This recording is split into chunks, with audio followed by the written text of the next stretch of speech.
Hi every one. ഇന്നത്തെ ക്ലാസ്സിൽ നമ്മൾ 10th പ്രിലിമിനറി എക്സാമിന് ആവശ്യമായ മോഡൽ ക്വസ്റ്റ്യൻസ് അഥവാ പ്രീവിയസ് ഇയർ ക്വസ്റ്റ്യൻസ് ആണ് ഡിസ്കസ് ചെയ്യുന്നത്. അപ്പോൾ ഇത് വളരെ ഇമ്പോർട്ടൻ്റ് ആയിട്ടുള്ള ക്വസ്റ്റ്യൻ ആണ്. നമ്മൾ പല സ്ലൈഡുകളായിട്ടാണ് ഇത് എടുത്തിരിക്കുന്നത്. അപ്പോൾ ക്വസ്റ്റ്യൻ റിപ്പീറ്റ് ചെയ്ത് വന്നിട്ടുണ്ടെങ്കിൽ അത് വളരെ ഇമ്പോർട്ടൻ്റ് ആണെന്ന് നിങ്ങൾ മനസ്സിലാക്കണം കേട്ടോ. അപ്പോൾ നാളെ പ്രിലിമിനറി എക്സാം എഴുതുന്നവർക്കും എല്ലാം ഇത് ഉപകാരമാകട്ടെ എന്ന് ഞാൻ പ്രാർത്ഥിച്ച് നമുക്ക് ക്ലാസ് തുടങ്ങാം. എന്തെങ്കിലും നിങ്ങളുടെ കമൻസോ എന്തെങ്കിലും നിങ്ങൾക്ക് കമൻസായിട്ട് ഉണ്ടെങ്കിൽ നിങ്ങളത് കമൻറ്റ് ബോക്സിൽ ഇടുക. നിങ്ങളുടെ അഭിപ്രായങ്ങൾ അതനുസരിച്ച് നമ്മൾ അടുത്ത ക്ലാസ്സുകൾ പോകുന്നതായിരിക്കും. അതുപോലെ തന്നെ നിങ്ങൾക്കിത് പ്രയോജനമായിട്ട് തോന്നുകയാണെങ്കിൽ നിങ്ങൾ ഷെയർ ചെയ്യാനും സബ്സ്ക്രൈബ് ചെയ്യാനും മറക്കരുത്. അപ്പോൾ നമുക്ക് ക്ലാസ്സിലേക്ക് കടക്കാം. രക്തചംക്രമണം കണ്ടുപിടിച്ച ശാസ്ത്രജ്ഞൻ വില്യം ഹാർവി. രക്തചംക്രമണം കണ്ടുപിടിച്ച ശാസ്ത്രജ്ഞനാണ് വില്യം ഹാർവി. ഇന്ത്യയുടെ ആദ്യത്തെ തദ്ദേശീയ അന്തർവാഹിനി INS ഷൽക്കി. ഇന്ത്യയുടെ ആദ്യത്തെ തദ്ദേശീയ അന്തർവാഹിനിയാണ് INS ഷൽക്കി. ഇലക്ഷൻ കമ്മീഷൻ ആരുടെ കീഴിലാണെന്ന് ചോദിച്ചാൽ അത് കേന്ദ്രത്തിലാണ് അല്ലേ. ദെൻ സൗരയൂഥത്തിലെ ഏറ്റവും വലിയ ഗ്രഹം വ്യാഴം. സൗരയൂഥത്തിലെ ഏറ്റവും വലിയ ഗ്രഹമാണ് വ്യാഴം. കേരള മോപ്പസാങ് എന്നറിയപ്പെടുന്ന എഴുത്തുകാരൻ ആരാണ്? തകഴിയാണ്. കേരള മോപ്പസാങ് എന്നറിയപ്പെടുന്ന എഴുത്തുകാരൻ തകഴി ശിവശങ്കര പിള്ളയാണ്. ഭോഗങ്ങളെല്ലാം ക്ഷണപ്രഭാ ചഞ്ചലം വേഗേന നഷ്ടമാമായസു മോർക്കനീ. ഭോഗങ്ങളെല്ലാം ക്ഷണപ്രഭാ ചഞ്ചലം വേഗേന നഷ്ടമാമായസു മോർക്കനീ. ഈ വരികൾ ആരുടേതാണ്? അത് എഴുത്തച്ഛൻ്റെ വരികളാണ്. കേരളത്തിൽ ജില്ലാ പഞ്ചായത്തുകളുടെ എണ്ണം 14. അപ്പോൾ കേരളത്തിൽ എത്ര ജില്ലകളാണ്? 14 ജില്ലകൾ. ജില്ലാ പഞ്ചായത്തുകളുടെ എണ്ണം എത്രയാണ്? 14. ബറാക്ക് ഒബാമ ഇന്ത്യയുടെ എത്രാമത്തെ പ്രസിഡൻ്റാണ്? 44. ബറാക്ക് ഒബാമ ഇന്ത്യയുടെ എത്രാമത്തെ പ്രസിഡൻ്റാണ്? 44. ഓക്കെ. വായിക്കാൻ കഴിയാത്ത അവസ്ഥയുടെ പേര് അലക്സിയ. വായിക്കാൻ കഴിയാത്ത അവസ്ഥയുടെ പേരാണ് അലക്സിയ. ഇന്ത്യയിൽ റെയിൽവേ സർവീസ് ആരംഭിച്ച വർഷമാണ് 1853. ഇന്ത്യയിൽ റെയിൽവേ സർവീസ് ആരംഭിച്ച വർഷം 1853. സർദാർ സരോവർ അണക്കെട്ട് ഏത് നദിയിലാണ്? നർമ്മദ നദി. സർദാർ സരോവർ അണക്കെട്ട് ഏത് നദിയിലാണ്? നർമ്മദ നദി. സർദാർ സരോവർ അണക്കെട്ട് ഏത് നദിയിലാണ്? നർമ്മദ നദിയിലാണ്. കേരള സംസ്ഥാനം രൂപീകരിച്ച വർഷം 1956. കേരള സംസ്ഥാനം രൂപീകരിച്ച വർഷം 1956 നവംബർ 1. ഇതൊക്കെ ഈസി ക്വസ്റ്റ്യൻസ് ആണെങ്കിലും ചിലപ്പോൾ നമുക്ക് എക്സാം ഹോളിൽ ഇരിക്കുമ്പോൾ പെട്ടെന്ന് നമുക്ക് ഇതാണോ അതാണോ എന്നുള്ള കൺഫ്യൂഷൻ വരും അല്ലേ. കേരളത്തിൽ താപവൈദ്യുതി നിലയം സ്ഥിതി ചെയ്യുന്നത് ഏത് ജില്ലയിലാണ്? ആലപ്പുഴ. കേരളത്തിൽ താപവൈദ്യുതി നിലയം സ്ഥിതി ചെയ്യുന്നത് ഏത് ജില്ലയിലാണ്? ആലപ്പുഴ. മർദ്ദം അളക്കുന്നതിനുള്ള ഉപകരണം ബാരോമീറ്റർ. മർദ്ദം അളക്കുന്നതിനുള്ള ഉപകരണമാണ് ബാരോമീറ്റർ. ഇന്ത്യൻ നാഷണൽ കോൺഗ്രസിൻ്റെ പ്രസിഡൻ്റായി പ്രവർത്തിച്ചിട്ടുള്ള ഒരു കേരളീയൻ C. ശങ്കരൻ നായർ അഥവാ ചേറ്റൂർ ശങ്കരൻ നായർ. ഇത് ഇമ്പോർട്ടൻറ്റ് ക്വസ്റ്റ്യൻ ആണ് കേട്ടോ, ആവർത്തിച്ച് വരുന്നത് കണ്ടോ. അപ്പോൾ ഇന്ത്യൻ നാഷണൽ കോൺഗ്രസിൻ്റെ പ്രസിഡൻ്റായി പ്രവർത്തിച്ച ഒരേ ഒരു കേരളീയൻ അഥവാ മലയാളി എന്ന് ചോദിച്ചാൽ അത് C. ശങ്കരൻ നായർ അല്ലെങ്കിൽ ചേറ്റൂർ ശങ്കരൻ നായരാണ്.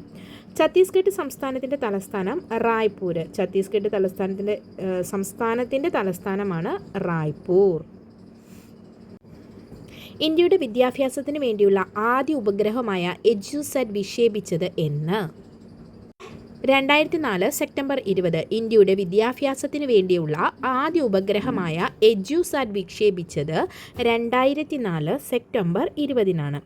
കേരളത്തിലെ ഗ്രന്ഥശാല സംഘത്തിൻ്റെ സ്ഥാപകനാണ് PN പണിക്കർ. കേരളത്തിലെ ഗ്രന്ഥശാല സംഘത്തിൻ്റെ പ്രസ്ഥാനത്തിൻ്റെ സ്ഥാപകൻ PN പണിക്കരാണ്. പുന്നപ്ര വയലാർ സമരം നടന്നത് ഏത് വർഷത്തിൽ? 1946. ഇമ്പോർട്ടൻ്റ് ആണ് കേട്ടോ. പുന്നപ്ര വയലാർ സമരം നടന്നത് ഏത് വർഷത്തിലാണ്? 1946. അമേരിക്കൻ മോഡൽ അറബിക്കടലിൽ എന്ന മുദ്രാവാക്യം ഏത് സമരവുമായി ബന്ധപ്പെട്ടതാണെന്ന് ചോദിച്ചാൽ അത് പുന്നപ്ര വയലാർ സമരമാണ് കേട്ടോ. ഇനി വിക്രമാദിത്യൻ എന്ന പേരിൽ അറിയപ്പെടുന്ന രാജാവ് ചന്ദ്രഗുപ്ത രണ്ടാമൻ. വിക്രമാദിത്യൻ എന്ന പേരിൽ അറിയപ്പെടുന്ന രാജാവ് ചന്ദ്രഗുപ്ത രണ്ടാമൻ.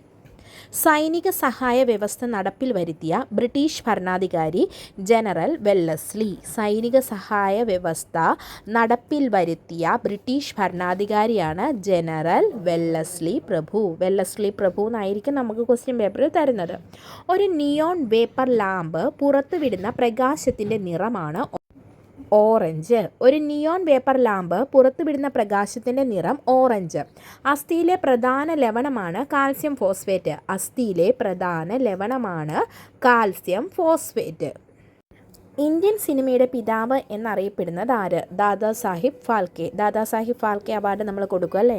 സിനിമാ രംഗത്തെ ഏറ്റവും വലിയ അവാർഡാണ് ദാദാ സാഹിബ് ഫാൽക്കെ അവാർഡ്. ഇന്ത്യൻ സിനിമയുടെ പിതാവ് എന്നറിയപ്പെടുന്നത് ആര്? ദാദാ സാഹിബ് ഫാൽക്കെ. പഞ്ചസാരയിൽ അടങ്ങിയിരിക്കുന്ന മൂലകം കാർബൺ, ഹൈഡ്രജൻ, ഓക്സിജൻ. പഞ്ചസാരയിൽ അടങ്ങിയിരിക്കുന്ന മൂലകങ്ങളാണ് കാർബൺ, ഹൈഡ്രജൻ, ഓക്സിജൻ. ഏഷ്യയുടെ പ്രകാശം എന്ന അപരനാമത്തിൽ അറിയപ്പെടുന്ന വ്യക്തി ശ്രീബുദ്ധൻ. ഏഷ്യയുടെ പ്രകാശം എന്ന അപരനാമത്തിൽ അറിയപ്പെടുന്ന വ്യക്തിയാണ് ശ്രീബുദ്ധൻ. ഇനി നമുക്ക് ഇതിലേത് എന്നുള്ള ക്വസ്റ്റ്യൻ ആയിരുന്നു. അപ്പോൾ നമുക്കിങ്ങനെ ആ ക്വസ്റ്റ്യൻ ടു ആൻസർ പഠിക്കാം. 2 മണ്ഡലങ്ങളുള്ള അല്ലെങ്കിൽ സംസ്ഥാനങ്ങളിൽ 2 നിയമനിർമ്മാണ സഭാ മണ്ഡലങ്ങളുള്ള സംസ്ഥാനമാണ് കർണാടക. ഇന്ത്യൻ കോഫി ഹൗസിൻ്റെ സ്ഥാപകനായി അറിയപ്പെടുന്ന വ്യക്തിയാണ് AK ഗോപാലൻ. ഇന്ത്യൻ കോഫി ഹൗസിൻ്റെ സ്ഥാപകനായി അറിയപ്പെടുന്ന വ്യക്തിയാണ് AK ഗോപാലൻ. മാതൃത്വത്തിൻ്റെ കവിയത്രി എന്നറിയപ്പെടുന്നത് ബാലാമണി അമ്മയാണ്. മാതൃത്വത്തിൻ്റെ കവിയത്രി എന്നറിയപ്പെടുന്നത് കവയിത്രി ആരാണ്? ബാലാമണി അമ്മയാണ്. ഇന്ത്യയിൽ പഞ്ചായത്ത് രാജ് സംവിധാനം ഭരണഘടനാനുസൃതമാക്കിയത് ഏത് ഭരണഘടനാ ഭേദഗതിയിലൂടെയാണ്? 73. ഇന്ത്യയിൽ പഞ്ചായത്ത് രാജ് സംവിധാനം ഭരണഘടനാനുസൃതമാക്കിയത് ഏത് ഭരണഘടനാ ഭേദഗതിയിലൂടെയാണ്? 73. ഈ ഇന്ത്യയിലെ പഞ്ചായത്ത് രാജ് സംവിധാനം ഏത് ഭരണഘടനാ ഭേദഗതിയാണെന്നുള്ളത് അത് ഇമ്പോർട്ടൻ്റ് ആണ് കേട്ടോ. 73. ലോക വൃദ്ധദിനം ആചരിക്കുന്നത് എന്നാണ്? ഒക്ടോബർ 1. ലോക വൃദ്ധദിനം ആചരിക്കുന്നത് എന്നാണ്? ഒക്ടോബർ 1. പാവങ്ങളുടെ അമ്മ എന്നറിയപ്പെടുന്നത് ആര്? Mother Teresa. പാവങ്ങളുടെ അമ്മ എന്നറിയപ്പെടുന്നത് മദർ തെരേസ. വൈദ്യുത മോട്ടറിൽ നടക്കുന്ന ഊർജ്ജമാറ്റം ഏതാണ്? വൈദ്യുതോർജ്ജം യാന്ത്രികോർജ്ജമായി മാറുന്നു. വൈദ്യുത മോട്ടറിൽ നടക്കുന്ന ഊർജ്ജമാറ്റമൊക്കെ ഇമ്പോർട്ടൻ്റ് ആണ് കേട്ടോ. വൈദ്യുതോർജ്ജം യാന്ത്രികോർജ്ജമായി മാറുന്നു. ഗ്രേറ്റ് ഇന്ത്യൻ പെനിൻസുലാർ റെയിൽവേ എന്നത് എന്താണ്? ഇന്ത്യൻ റെയിൽവേയുടെ ആദ്യ പേരാണ് ഗ്രേറ്റ് ഇന്ത്യൻ പെനിൻസുലാർ റെയിൽവേ എന്നത്. അപ്പോൾ ഗ്രേറ്റ് ഇന്ത്യൻ പെനിൻസുലാർ റെയിൽവേ എന്നാൽ എന്താണെന്ന് ചോദിച്ചാൽ അതെന്താണ്? ഇന്ത്യൻ റെയിൽവേയുടെ ആദ്യ പേരാണ് ഗ്രേറ്റ് ഇന്ത്യൻ പെനിൻസുലാർ റെയിൽവേ എന്നത്. നോബൽ സമ്മാനം ആദ്യമായി ലഭിച്ച ഇന്ത്യൻ പൗരൻ രവീന്ദ്രനാഥ ടാഗോർ. റിപ്പീറ്റഡ് ക്വസ്റ്റ്യൻ ആണ് കേട്ടോ. നോബൽ സമ്മാനം ആദ്യമായി ലഭിച്ച ഇന്ത്യൻ പൗരൻ രവീന്ദ്രനാഥ ടാഗോർ. ഇന്ത്യയിൽ ഏറ്റവും ബൃഹത്തായ പൊതുമേഖലാ സ്ഥാപനം റെയിൽവേ. അതും ഇമ്പോർട്ടൻറ്റ് ക്വസ്റ്റ്യൻ ആണ്. ഇന്ത്യയിൽ ഏറ്റവും അതായത് ഇന്ത്യയിലെ ഏറ്റവും വലിയ പൊതുമേഖലാ സ്ഥാപനം ഏതാണെന്ന് ചോദിച്ചാൽ അത് ഇന്ത്യൻ റെയിൽവേ ആണ്. മുൽക്ക് രാജ് ആനന്ദ് എന്തുമായി ബന്ധപ്പെട്ടിരിക്കുന്നു? ഗ്രന്ഥരചന. മുൽക്ക് രാജ് ആനന്ദ് ഏതുമായി ബന്ധപ്പെട്ടിരിക്കുന്നു എന്ന് ചോദിച്ചാൽ അതിൻ്റെ ഉത്തരം ഗ്രന്ഥരചനയാണ്. ജൈനമതത്തിൻ്റെ 24ാമത്തെ തീർത്ഥങ്കരൻ ആരാണ്? വർദ്ധമാന മഹാവീരൻ. ജൈനമതത്തിൻ്റെ 24ാമത്തെ തീർത്ഥങ്കരനാണ് വർദ്ധമാന മഹാവീരൻ. കുളച്ചൽ യുദ്ധം നടന്ന വർഷം 1741. കുളച്ചൽ യുദ്ധം നടന്ന വർഷം 1741. ആരൊക്കെയായിട്ടാണ് കുളച്ചൽ യുദ്ധം നടന്നത്? മാർത്താണ്ഡവർമ്മയും ഡച്ചുകാരും തമ്മിലായിരുന്നു കുളച്ചൽ യുദ്ധം നടന്നത്. അത് 1741 അല്ലേ? കുളച്ചൽ യുദ്ധം മാർത്താണ്ഡവർമ്മയും ഡച്ചുകാരും തമ്മിലായിരുന്നു. ഡച്ചുകാരെ മാർത്താണ്ഡവർമ്മ പരാജയപ്പെടുത്തി. ഡച്ചുകാരുടെ നേതാവായിരുന്നു ക്യാപ്റ്റൻ ഡിലനോയി. ക്യാപ്റ്റൻ ഡിലനോയിയെ തിരുവിതാംകൂറിൻ്റെ സർവ്വസൈന്യാധിപനാക്കുന്നു. അദ്ദേഹത്തെ മാർത്താണ്ഡവർമ്മ പരാജയപ്പെടുത്തുന്നു. അപ്പോൾ കുളച്ചൽ യുദ്ധം നടന്ന വർഷമാണ് 1741. 2000 നിലവിൽ വന്ന ഭരണഘടനാ പരിഷ്കാര കമ്മീഷൻ്റെ അധ്യക്ഷൻ വെങ്കിട ചെല്ലയ്യ. 2000 നിലവിൽ വന്ന ഭരണഘടനാ പരിഷ്കരണ കമ്മീഷൻ്റെ അധ്യക്ഷനാണ് വെങ്കിട ചെല്ലയ്യ. കേരളത്തിലെ ഉപ്പു സത്യാഗ്രഹം നടന്ന സ്ഥലം പയ്യന്നൂർ. കേരളത്തിൽ എവിടെയാണ് ഉപ്പു സത്യാഗ്രഹം നടന്നത്? പയ്യന്നൂർ. ആരുടെ നേതൃത്വത്തിലാണ്? കേളപ്പൻ്റെ നേതൃത്വത്തിലായിരുന്നു കേരളത്തിൽ ഉപ്പു സത്യാഗ്രഹം നടന്നത്. അതുകൊണ്ട് തന്നെ കേരള ഗാന്ധി എന്നറിയപ്പെടുന്നത് ആരാണ്? അത് കേളപ്പനാണ്. ചിന്നസ്വാമി സ്റ്റേഡിയം ഏത് സംസ്ഥാനത്താണ്? കർണാടക. ചിന്നസ്വാമി സ്റ്റേഡിയം എവിടെയാണ്? കർണാടക. ദക്ഷിണ നളന്ദ എന്നറിയപ്പെടുന്ന പ്രാചീന കേരളത്തിലെ വിദ്യാഭ്യാസ കേന്ദ്രം അത് കാന്തള്ളൂർ ശാലയാണ്. ദക്ഷിണ നളന്ദ എന്നറിയപ്പെടുന്ന പ്രാചീന കേരളത്തിലെ വിദ്യാഭ്യാസ കേന്ദ്രമാണ് കാന്തള്ളൂർ ശാല. വായുവിൽ കൂടി പകരുന്ന ഒരു രോഗം ജലദോഷം. വായുവിൽ കൂടി പകരുന്ന ഒരു രോഗമാണ് ജലദോഷം. ആരുടെ തൂലികാനാമമാണ് ദേശബന്ധു? CR ദാസ്. ആരുടെ തൂലികാനാമമാണ് ദേശബന്ധു? CR ദാസ്. സുവർണ ജൂബിലി എന്നത് എത്ര വർഷത്തെയാണ് സൂചിപ്പിക്കുന്നത്? 50 വർഷം. സുവർണ ജൂബിലി എന്നത് എത്ര വർഷത്തെയാണ് സൂചിപ്പിക്കുന്നത്? 50 വർഷം. ഐക്യരാഷ്ട്രസഭയുടെ ആദ്യത്തെ സെക്രട്ടറി ജനറൽ ആര്? ട്രിഗ്വേലി. ഐക്യരാഷ്ട്രസഭയുടെ ആദ്യത്തെ സെക്രട്ടറി ജനറൽ ആര് എന്ന് ചോദിച്ചാൽ അത് ട്രിഗ്വേലി ആണ്. ഗിന്നസ് ബുക്കിൽ സ്ഥാനം നേടിയ ഒരു ഭാരതീയ വനിതയാണ് ശകുന്തള ദേവി. ഇവർ ഏത് മേഖലയിലാണ് പ്രശസ്തയായിരിക്കുന്നത്? ഗണിതം. ഗിന്നസ് ബുക്കിൽ സ്ഥാനം നേടിയ ഒരു ഭാരതീയ വനിത ശകുന്തള ദേവി. ഏത് മേഖലയിലാണ് ശകുന്തള ദേവി പ്രശസ്ത എന്ന് ചോദിച്ചാൽ അത് ഗണിതമാണ്. Okay, maths. ബുദ്ധചരിതം രചിച്ചതാര്? അശ്വഘോഷൻ. ബുദ്ധചരിതം രചിച്ചത് ആരാണ്? അശ്വഘോഷൻ. അധ്യാപക ദിനം ആചരിക്കുന്നത് എന്നാണ്? സെപ്റ്റംബർ 5. എന്നാണ് അധ്യാപക ദിനം ആചരിക്കുന്നത്? സെപ്റ്റംബർ 5 അല്ലേ? ഡോക്ടർ എസ് രാധാകൃഷ്ണൻ്റെ ബർത്ത്ഡേ ആണ് ഇന്ത്യയിൽ അധ്യാപക ദിനമായി ആഘോഷിക്കുന്നത്. ഇന്ത്യയുടെ ദേശീയ കായിക വിനോദം ഹോക്കി. ഇന്ത്യയുടെ ദേശീയ കായിക വിനോദമാണ് ഹോക്കി. ശത്രുവിൻ്റെ ആക്രമണത്തിൽ നിന്നും പല്ലിക്ക് എങ്ങനെ രക്ഷപ്പെടാം? അല്ലെങ്കിൽ പല്ലി രക്ഷപ്പെടുന്നത് എങ്ങനെയാണ്? സ്വന്തം വാൽ മുറിച്ച് കളഞ്ഞ്. മനുഷ്യ ശരീരത്തിലെ സാധാരണ ഊഷ്മാവാണ് 37 ഡിഗ്രി സെൽഷ്യസ്. മനുഷ്യ ശരീരത്തിലെ സാധാരണ ഊഷ്മാവാണ് 37 ഡിഗ്രി സെൽഷ്യസ്. ചിരിയും ചിന്തയും എന്ന ഗ്രന്ഥത്തിൻ്റെ കർത്താവ് EV കൃഷ്ണപിള്ള. ചിരിയും ചിന്തയും എന്ന ഗ്രന്ഥത്തിൻ്റെ കർത്താവ് ആരാണ്? EV കൃഷ്ണപിള്ള.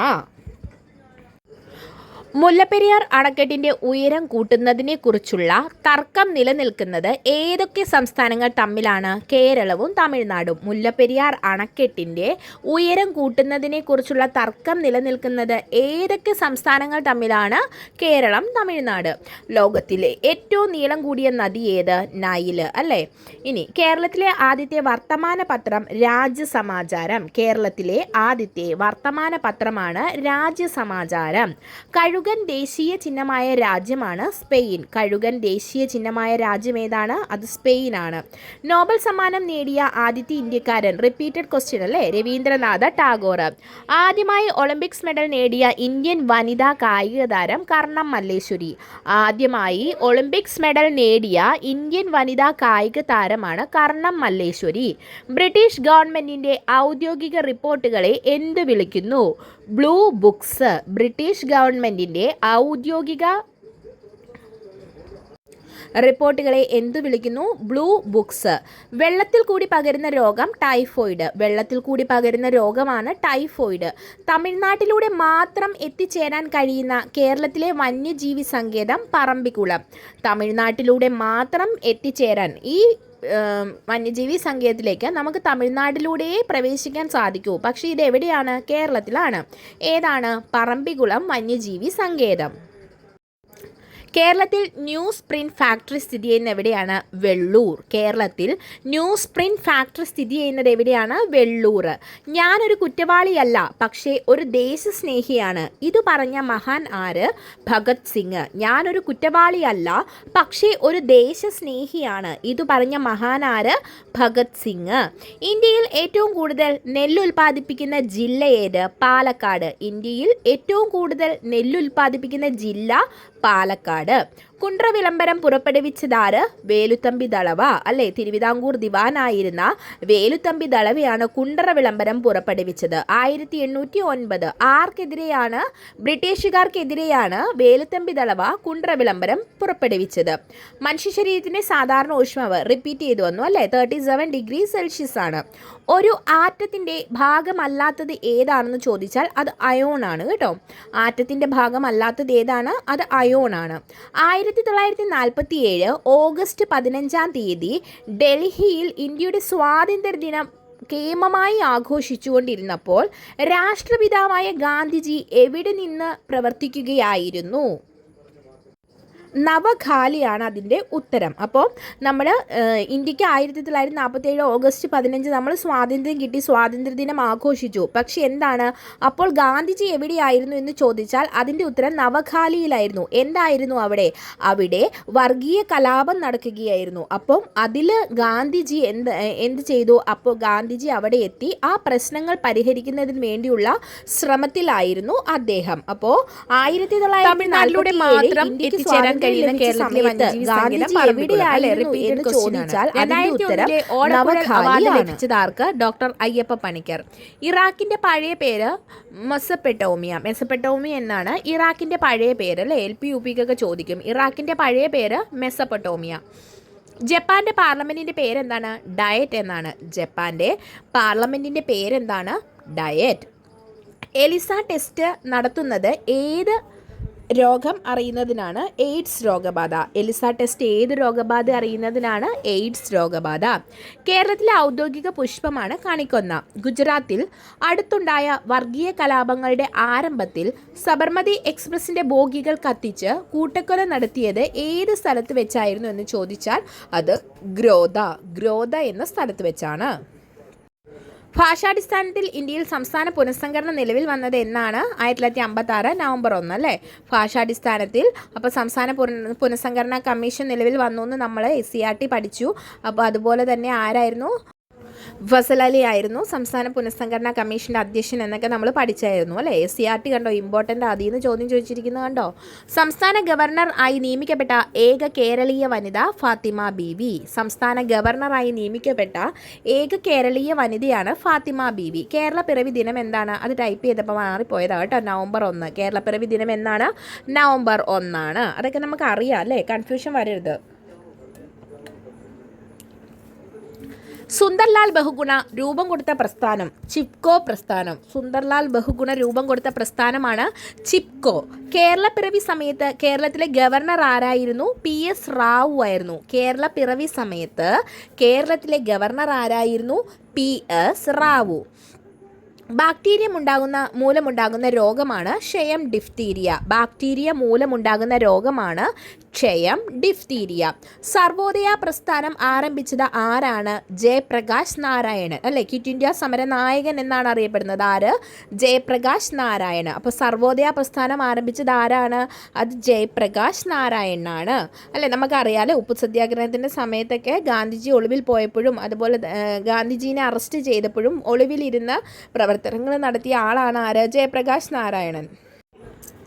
കോയമ്പത്തൂരിലേക്ക് ശുദ്ധജല വിതരണത്തിനായി കേരളത്തിൽ പണിത അണക്കെട്ട് ഏത്? ശിരുവാണി അണക്കെട്ട്. കോയമ്പത്തൂരിലേക്ക് ശുദ്ധജല വിതരണത്തിനായി കേരളത്തിൽ പണിത അണക്കെട്ട് ഏത് എന്ന് ചോദിച്ചാൽ അത് ശിരുവാണി അണക്കെട്ടാണ്. കേന്ദ്ര കിഴങ്ങുവിള ഗവേഷണ കേന്ദ്രം എവിടെയാണ്? ശ്രീകാര്യം അല്ലേ. കേന്ദ്ര കിഴങ്ങുവിള ഗവേഷണ കേന്ദ്രം എവിടെയാണ്? ശ്രീകാര്യം. ശ്രീകാര്യം എവിടെയാണ്? തിരുവനന്തപുരം. കരളിനെ ബാധിക്കുന്ന രോഗം മഞ്ഞപ്പിത്തം. കരളിനെ ബാധിക്കുന്ന രോഗമാണ് മഞ്ഞപ്പിത്തം. പാറപ്പുറം എന്ന തൂലികാനാമത്തിൽ അറിയപ്പെടുന്നത് ആര്? KE മത്തായി. പാറപ്പുറം എന്ന തൂലികാനാമത്തിൽ അറിയപ്പെടുന്നത് ആരാണ്? KE മത്തായി ആണ്. ക്ഷയരോഗത്തിനുള്ള പ്രതിരോധ കുത്തിവയ്പ്പ് BCG. ക്ഷയരോഗത്തിനുള്ള പ്രതിരോധ കുത്തിവയ്പ്പാണ് BCG. കേരളത്തിൽ ഏറ്റവും ഒടുവിൽ രൂപീകൃതമായ ജില്ല കാസർഗോഡ്. കേരളത്തിൽ ഏറ്റവും ഒടുവിൽ രൂപീകൃതമായ ജില്ലയാണ് കാസർഗോഡ്. ആധുനിക കാലത്തെ മഹാത്ഭുതം എന്ന് ഗാന്ധിജി വിശേഷിപ്പിച്ച പ്രഖ്യാപനം എന്തായിരുന്നു? ക്ഷേത്രപ്രവേശന വിളംബരമായിരുന്നു അല്ലേ. ആധുനിക കാലത്തെ മഹാത്ഭുതം എന്ന് ഗാന്ധിജി വിശേഷിപ്പിച്ചത് എന്തിനെയാണ്? അത് ക്ഷേത്രപ്രവേശന വിളംബരമായിരുന്നു. കഥകളിയുടെ ഉപജ്ഞാതാവ് ആര്? കൊട്ടാരക്കര തമ്പുരാൻ. കഥകളിയുടെ ഉപജ്ഞാതാവാണ് കൊട്ടാരക്കര തമ്പുരാൻ.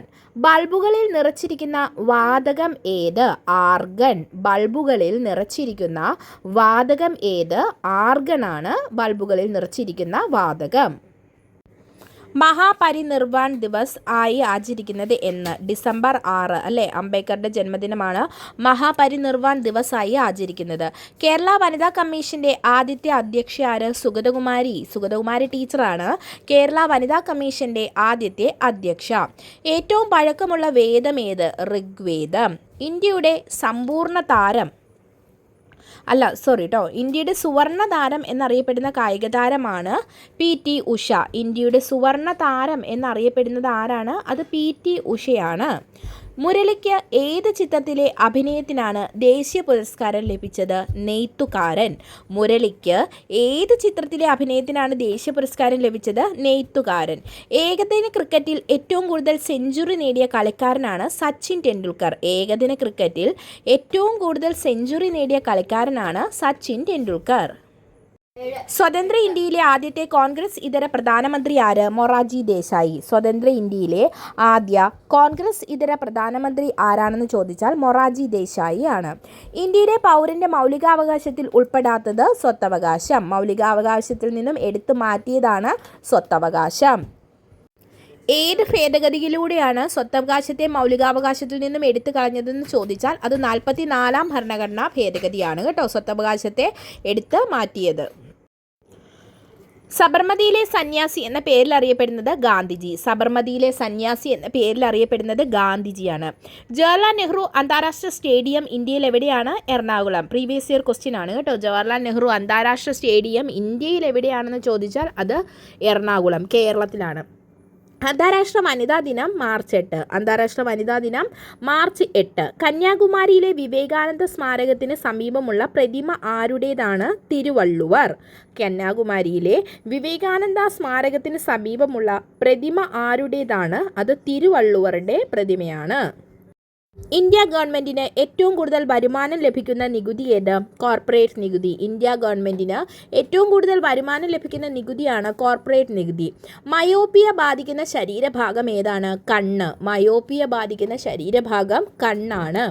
ഉറൂബ് എന്ന തൂലികാനാമത്തിൽ അറിയപ്പെടുന്ന സാഹിത്യകാരൻ PC കുട്ടിക്കൃഷ്ണൻ. ഉറൂബ് എന്ന തൂലികാനാമത്തിൽ അറിയപ്പെടുന്ന സാഹിത്യകാരൻ ആരാണ്? PC കുട്ടിക്കൃഷ്ണൻ. ഭാരത് അവാർഡ് നേടിയ ആദ്യ മലയാള നടൻ ആര്? PJ ആൻ്റണി. ഭാരത് അവാർഡ് നേടിയ ആദ്യ മലയാള നടൻ ആരാണ്? PJ ആൻ്റണി. കമ്പ്യൂട്ടറിൻ്റെ തലച്ചോറ് എന്നറിയപ്പെടുന്ന ഭാഗം CPU. കമ്പ്യൂട്ടറിൻ്റെ തലച്ചോറ് എന്നറിയപ്പെടുന്ന ഭാഗമാണ് CPU. ശ്രീനാരായണ ഗുരുവിൻ്റെ ജന്മസ്ഥലം എവിടെയാണ്? ചെമ്പഴന്തി. ശ്രീനാരായണ ഗുരുവിൻ്റെ ജന്മസ്ഥലം ചെമ്പഴന്തി. വിറ്റാമിൻ ഡിയുടെ കുറവ് മൂലം ഉണ്ടാകുന്ന രോഗമാണ് സ്കർവി. വിറ്റാമിൻ ഡിയുടെ കുറവ് മൂലം ഉണ്ടാകുന്ന രോഗമാണ് സ്കർവി. കേരളത്തിലെ ആദ്യ ജലവൈദ്യുത പദ്ധതി പള്ളിവാസൽ. കേരളത്തിലെ ആദ്യ ജലവൈദ്യുത പദ്ധതി പള്ളിവാസൽ. അമിത മദ്യപാനം ശരീരത്തിലെ ഏത് അവയവത്തെ ബാധിക്കുന്നു? കരൾ. അമിത മദ്യപാനം ശരീരത്തിലെ ഏത് അവയവത്തെ ബാധിക്കുന്നു? കരൾ. അമിത മദ്യപാനം ശരീരത്തിലെ ഏത് അവയവത്തെ ബാധിക്കുന്നു? കരൾ. മലബാർ സിമന്റ് ഫാക്ടറി എവിടെയാണ് സ്ഥിതി ചെയ്യുന്നത്? വാളയാർ, പാലക്കാട് ജില്ലയിലാണ്. മലബാർ സിമന്റ് ഫാക്ടറി എവിടെയാണ്? അത് വാളയാർ, പാലക്കാട് ജില്ലയിലാണ്. കേരള കലാമണ്ഡലം സ്ഥാപകൻ ആരാണ്? വള്ളത്തോൾ നാരായണ മേനോൻ. കേരള കലാമണ്ഡല സ്ഥാപകൻ ആരാണ്? വള്ളത്തോൾ നാരായണ മേനോൻ. ഇന്ത്യയിലെ ആദ്യ വനിതാ അംബാസിഡർ ആരായിരുന്നു? വിജയലക്ഷ്മി പണ്ഡിറ്റ്. ഇന്ത്യയിലെ ആദ്യ വനിതാ അംബാസിഡർ ആരായിരുന്നു? വിജയലക്ഷ്മി പണ്ഡിറ്റ്. സൂര്യഗ്രഹണം എന്നാൽ എന്താണ്? ചന്ദ്രഛായയാൽ സൂര്യനുണ്ടാകുന്ന മറവാണ് സൂര്യഗ്രഹണം. അപ്പോൾ ചന്ദ്രൻ്റെ ഛായയാൽ, ഛായ മീൻസ് നിഴലിൽ സൂര്യനുണ്ടാകുന്ന മറവാണ് എന്ത്? സൂര്യഗ്രഹണം എന്നറിയപ്പെടുന്നത്. 93-ാം ഭരണഘടനാ ഭേദഗതി ബില്ല് ഏത് വിഷയവുമായിട്ട് ബന്ധപ്പെട്ടതാണ്? ബില്ലാണ് കേട്ടോ. 93-ാം ഭരണഘടനാ ഭേദഗതി ബില്ല് ഏതാണെന്ന് ചോദിച്ചാൽ അത് വിദ്യാഭ്യാസം. 93-ാം ഭേദഗതി എന്താണ്? അത് പഞ്ചായത്ത് രാജ്. മാറിപ്പോകരുത്.